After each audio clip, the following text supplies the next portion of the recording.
Hey guys, this is KSP with Tape, and today you join me for episode 9 of KSP Road to Exploration, and we start by experimenting with some low-cost launch vehicles. Yes, I've given a thought to this, and this was kind of my first attempt, I believe, with a little solid rocket booster as the main stage, and a second stage with a small liquid fuel booster. However, I don't really have any torque on this, or very little at least, so I tried to tilt it over so it would, like, naturally gravity turn. It did, just very, very quickly, and I kind of wanted to not destroy this. You know, low cost is all about low cost, so I pull the chute and it does some fun acrobatics until hopefully it will land safely. But yeah, I was thinking this might be a good idea for very small satellites. You can see I have something on top, and you may be wondering, what's that? What's that, Tape? What? Tell me right now. I will tell you right now. That is a MechJeb satellite. I called it PlanSat 1. Because it's a planning satellite. Basically, I want to be able to plan using MechJeb, like maneuvers to other planets, so I can see how long away the transfer window is. Now, I do have Kerbal alarm clocks for this, but I also think it might be good just to have this in orbit as well for a second opinion. Also, a satellite that does things seems spacey as opposed to just the alarm clock, but the Kerbal alarm clock is quite good. But anyway, this failed, but it does have a parachute. And you may be thinking, why does the satellite have a parachute? It's going to be in space, Peter. There's not a ton of air in space. Yeah, that's because I don't have the small nose cone, and I thought it might be slightly more aerodynamic, maybe. I'm not sure, but anyway, yeah, it turned out to be useful, so that's good. Yeah, I can't really put a fairing on here because there isn't really a fairing small enough for this sort of thing, so it kind of has to be just a bare satellite using that kind of very hardy but sort of low, low distance antenna. Anyway, yeah, so that kind of failed, but I got it back, all the money back and stuff, so let's try again. This is slightly bigger. It also has a small reaction wheel, so I'll actually have control.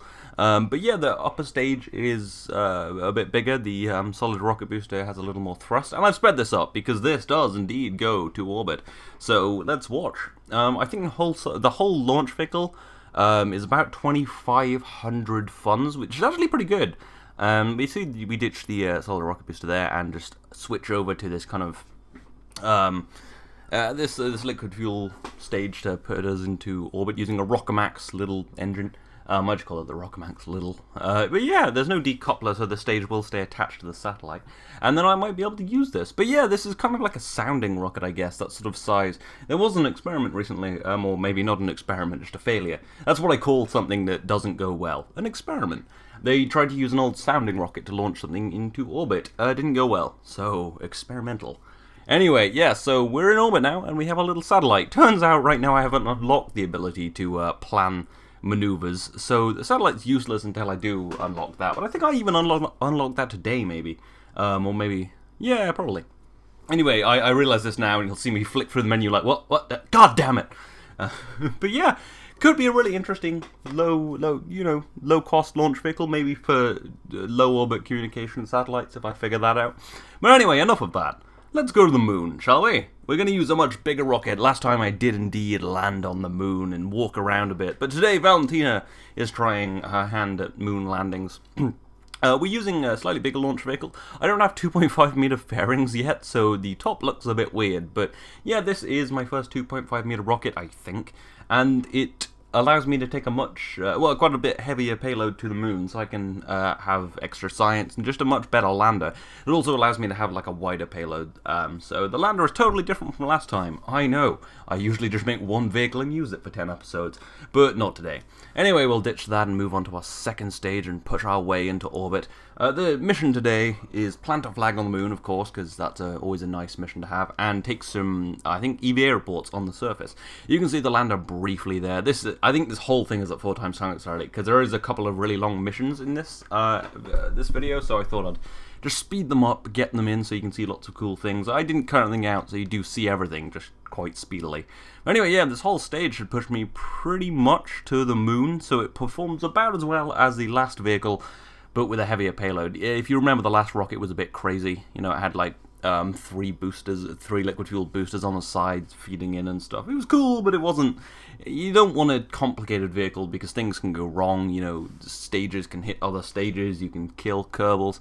And we don't want to kill Valentina. I think she's our only female worker right now. But, you know, it's the early days of the space program, so it's to be expected, I guess. Anyway, we don't know what gender roles are on Kerbin. Well, it seems like everyone's role is astronaut. That's the only job you can do. Or if you're Gene Kerman, scientist. If you're... Oh, I guess there are a few ground roles. And the engineers on the ground who never go to space. Yeah, anyway, so you can see where we need to land, so I'm going to try and angle myself down a bit so I'll actually hit that, hopefully. But yeah, you can see what I've done here. I've used some kind of Mark Zero sized parts to create kind of an outer ring of fuel, and then there's an inner bit. It's better than my old one. And I'm also using the little Rockomax engine, so it's much more efficient. Well, it has a better thrust-to-weight ratio, I think. Something like that. Oh, well, it has more delta V, basically. That's what I know. Anyway, the quick plane change is done, and now we drift onto the moon with its two little satellites there. They're quite nice, good for communicating, as you saw last episode. We got lots of crazy communication things, but the word of today is manned missions, or female womened missions. We're just gonna call them manned missions, as in the no, not manned, Kerbal missions. All right. Anyway, let's just get down to the moon, so I can stop trying to create nouns and stuff. Anyway, yeah, so you can see the second stage was actually done better than I kind of forgot. It's actually much better than the last rocket. It got us into orbit of the moon, and now we just use the lander to descend to the surface. Now, because of the way the moon is right now, it's in the dark. But I've done lots of crazy contrast stuff. You can see here, this was basically invisible to me. I couldn't see anything. But I did lots of crazy contrast and brightness editing and stuff. It took a little while, but I think this makes it more visible. Now, I couldn't actually see at all, really. So I had to do a total instrument landing. It was, not really anywhere around it. This spacecraft does have 23 days of life support, which is probably enough time to wait around, but I didn't want to wait around. You know me, I just want to do things, although I should be waiting more, because I've got to wait for transfer windows. I'm really gunning for a mission to Duna quite soon. So I'm going to start doing my thing where I put like a little time in between launches, maybe like 7 days or something like that, so that I can, progress time forwards, because I like to be doing things because a lot of KSP players, you just send something to Duna and you just time warp to there. But I like to be doing things while it's on its way to Duna. It just feels more realistic. I don't know, something like that. Anyway, here we are coming down. You can see I'm pretty much just trying to balance where I am. I'm pointing above retrograde so that I do come down as close as possible, because I don't have a rover or anything. So I am going to have to walk to these targets, which, hopefully will go well.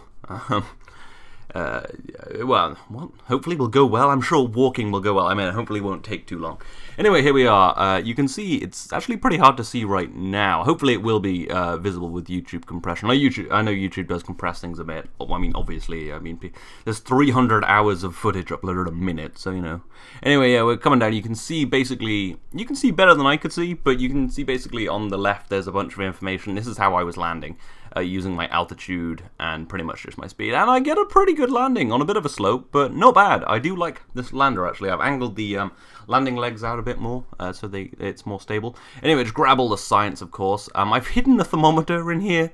I don't know. I put it on there and then didn't think about it when I was putting the new fuel tanks on. Anyway, here's the flag. Second landing, Midland, so I know where I have landed. And this is Callisto 4, the ship, and crew is Valentina Kerman. Glorious, the first woman on the moon. The second Kerbal on the moon. Jeb is, of course, first. We explained last time how he'd set fire to her car so she couldn't get to work. I mean, Jeb's not a good guy. No, he's fantastic. He's actually, I think, my favorite silent protagonist. Just got a couple of... we got the first EVA report, and let's just head to the other one. I'm just using the RCS pack because I'm not going to run, and I have 600 meters a second delta V in this thing, so, so I just ease my way over these bridges. Perfect flying. I have to say the nav ball does make it much easier now. Trying to fly without knowing how fast you were going in the old days was much harder. Anyway, here we are in the second zone. I'm just going to land probably absolutely perfect. Yeah, perfectly. That's what you want. It sped up so she wasn't falling over for as long. Anyway, you can see with the contrast how dark that crater looks. There is no light in there. You actually do get a problem in real life where if you go into craters it's much colder than other craters. If you watch that terrible film Apollo 18, you'll know. Obviously the lunar program was... the Apollo program was cancelled because... obviously because there were evil rock monsters on the moon, and not because, there was just no money, and we'd just beat the Soviets, you know? It was fine. Anyway, so, back to orbit. Shall we go? Yes. We'll lift off. We've got all the science, done all the missions, been paid a lot of money for this. Hopefully now we have enough money for the new science building, so we can take surface samples, so we can...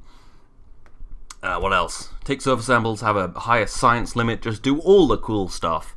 Yeah, and then, yeah, I think we do have enough money after this, so that will be glorious. Anyway, just propelling myself into orbit. Of course, this actually has quite a bit more Delta V than the lander as well, and more life support. Last time we cut it pretty fine with life support, I have to say. I think we had like an hour left, but this has much more life support, I think like 23 days. And then you also have to, you know, carry containers for waste, so yeah, a little heavier. But I really like the lander. It also obviously carries the materials bay, which the Callisto 3 lander didn't. But luckily there was enough space here, basically. You get a really nice shot of Kerbal there, with the kind of dark side and light side. Scatterer is nice. I am so looking forward to going to Lathe. I saw someone's video where they were on Lathe, and with Scatterer, Jules looks so goddamn amazing in the night sky. I might go now. Fuck it. I don't give a... just fuck the whole space program. I'm going to Lathe. Anyway, I need to grab the science out of all these things, because I do that in orbit, just because it's easier to do it when you're, you know, weightless. Well, weightless relative to your spacecraft. I guess, are you weightless while just falling? What does weightless really mean? Well, basically, just there isn't no gravity in space. I don't know where that really came from. I mean, I guess people are like, oh, well, you clearly don't weigh anything in your spacecraft, so there's no gravity.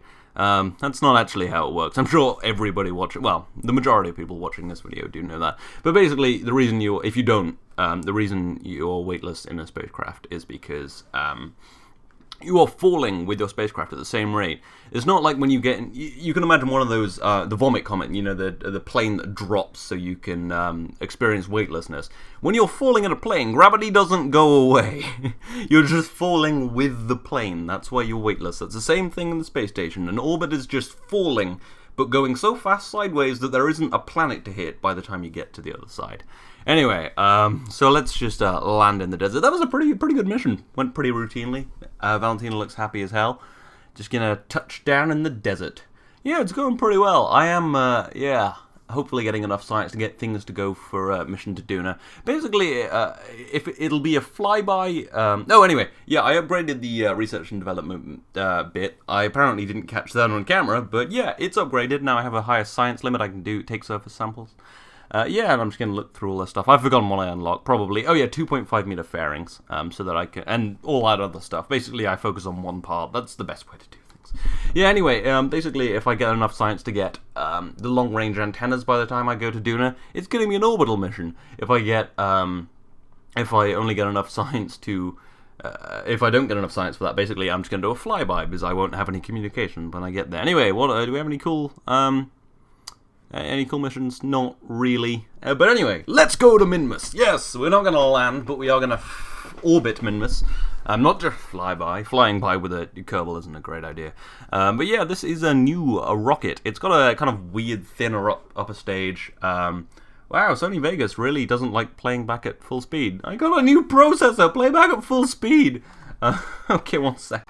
Okay, sorry, I'm back. It was like stuttering. I can't deal with that. Anyway, yeah, this also has, as well as having a kind of thinner upper stage and a thicker lower stage, it has parachutes on the lower stage. I'm going to attempt to land this on the ocean with the parachutes. Talking of which, there is another attempt for the SpaceX launch tonight, which should be cool. I think it's at like 11:46 GMT, or something like that, 11 sometime.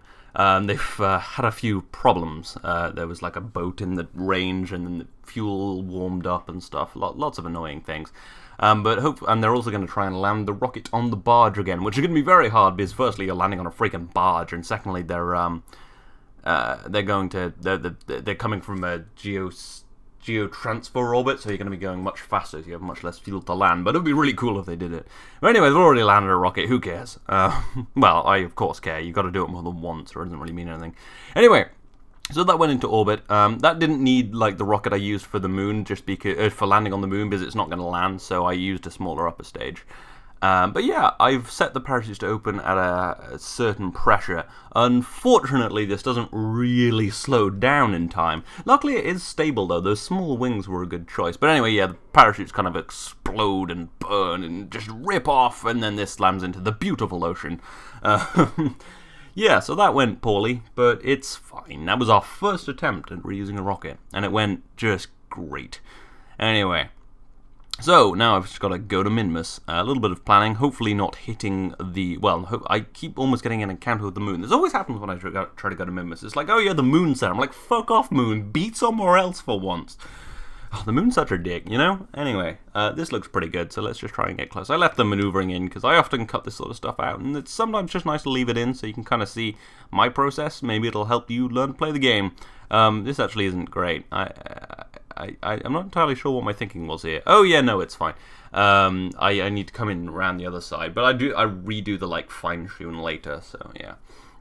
But yeah, pretty standard. This stage should get me, probably do most of the mission. I haven't actually explained what the mission is. The mission is temperature surveys, just like below certain altitudes in various places around Minmus. There's 3 of them, and we're going to have to do some kind of space robotics. It's not really aerobatics, is it? It's kind of, I guess, vacuum robotics. Vacuum robotics. That's what it is. It's vacuum robotics. I don't know. That makes like no sense. Anyway, yeah. So I've brought kind of a relatively high delta V spacecraft so that I can plan so that I can do all of these like little maneuvers to get into the right position. Anyway, it says I'm not going to encounter Minmus, but I know that I am because I was in the right position and my position didn't change. Anyway, so yeah, I'm just going to get myself into kind of a better position to kind of encounter these temperature scanner bits and fly around with them. Yeah, so that's one of the reasons I use the much bigger first stage as opposed to like some of my other like flybys of the moon. They didn't really need such a big stage because I wasn't doing so many like maneuvers to get into the right position. But yeah, this has got it's also got like the 3rd stage on there. It's pretty much the same spacecraft as I think like Callisto 2. But it just had a bigger rocket on the bottom pretty much. So let's just get into orbit and then go and find these locations to do our temperature scans. You'll see there's 6, but I'm only doing 3 because they're separate missions. Yeah, it looks like we're going to come close to this one, which is actually called like Manley's Pit, I guess. Maybe he crashed there one time. There's a lot of references to Manley in this. I'm wondering if that's been added by some mod I've installed, or if just the Kerbal developers are like so in love with Scott Manley at this point for just all of the publicity and general awesomeness. But yeah, I guess one or the other. Anyway, let's just push ourselves so that we can go past this, so we can actually hit this. Yeah, I'm hopefully not going to slam into the surface. A bit of a problem is I've got to be below like 3,200 meters or something like that. Or 34. This one might have been like 40 something. Well, whatever. Yeah, so I think I'm on the right-ish trajectory. I'll probably do a downward burn anyway, just to put myself definitely on the right trajectory. And then just take a temperature scan and then, move on and hopefully not hit the surface. But yeah, I do love how Minmus looks. This is a much more complex flyby than the first one on the moon, I think. Well, first, orbital mission is not really a flyby, because I have to do lots of crazy maneuvers because all of these are really scattered around. But luckily, Minmus is a very small planet. It's planetary body. Let's just call it that. A small moon, so we can do maneuvers quite efficiently, so it's all good. So I'm just going to grab all this data as per usual. I did get some higher above Minmus. I guess you probably saw that, but I was just talking and, I don't know, looking at other stuff. Looking at cat pictures online. I'm not actually watching the video. Of course, I'm watching the video. Anyway, quick plane change to go down to Sector SJSRZ or something like that. And then, yeah, just kind of go and get another temperature scan. You know the drill. Yeah. What was I gonna... Yeah, I've been thinking about... I don't know how this popped into my head, but I was thinking about gravity assists recently, and I was wondering how I could... Oh, I know how it popped into my head. It's because I set this... Okay, no, I don't know how it popped into my head. But anyway, I thought it was... I don't know what I was thinking about. But yeah, gravity assist could be quite cool. I was thinking of that sort of stuff. Maybe it was because someone was talking about... I think maybe it was probably Scott Manley who was mentioning like needing a PhD to do stuff really coolly in in Kerbal Space Program. And I was thinking, yeah, I bet gravity assists would fall into that, and I'm sure you could probably go to Joule more efficiently with a gravity assist off Duna, since, you know, but it's quite a small body, so maybe Eve to go to Moho. I know doing gravity assist on Eve to go to Moho is efficient. Maybe even to go to Joule, because Eve is really heavy. Well, really massive, heavy, goddamn. I'm a layman, but yeah, so I was thinking about gravity assists. Maybe when I do go to Moho, I'll catapult myself off Eve, or maybe just go the dumb way, because I'm pretty dumb. I'm actually not that dumb. I'm doing a computer science degree, which, interestingly, I have been running some code recently for, like orbital simulations, and it's actually pretty easy to write, to model an orbit. You just need to, model the force of gravity and then give your spacecraft a speed, but drawing an orbit's quite difficult. I have cracked it. It did take me a while, but there's a lot to orbital mechanics I had no idea about, which I did learn a lot about while doing that. So yeah, people should do programming. It's very, very useful for just understanding something. If you can write something, you understand it. Like, I didn't really understand exactly how you draw an orbit, but there's all these things like, you gotta figure out your semi-minor axis and your specific energy, and the thing called semi-latus rectum, which I thought was funny. But anyway, yeah, let's go. Yeah. Just little tidbits about my life, I guess. Anyway, I'm just planning the move. I'm basically going to go home by leaving Minmus and then doing the retrograde burn. And I'm just planning this so that I can see how long it'll take, so I know I have enough life support. And 11 days, yeah, that seems pretty good. So let's leave Minmus in our dust. And we have completed the missions, gained a bunch more money, and we'll hopefully be able to unlock, and a bunch more science as well. Hopefully we'll be able to unlock some cool stuff for eventually going to Duna. Probably not via a gravity assist, because there's not really anything in between us and Duna. But anyway, yeah, let's just retrograde burn and get ourselves into the atmosphere.